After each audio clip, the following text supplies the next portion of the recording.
Hey guys, thanks for tuning in. Just want to do a quick talk about my Grapple.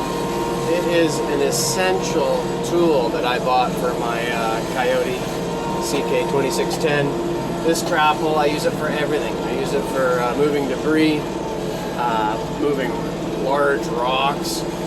It's just been essential. If you have property and you do clearing and you know, make burn piles, this is essential. Just imagine throwing all this stuff in a trailer by hand, driving it to this burn pile, and then having to handle it again and getting it on the burn pile. How much labor that is. This way, when I'm cutting and I'm clearing land, I just make small piles. This thing picks it up beautifully, and presto Django, the tractor's doing all the work for me, and I'm not leaving a debris field when all this stuff falls off the trailer. So anyways, that's my 2 cents, guys. If you're humming and hawing about a Grapple, I say pull the trigger. See you next time.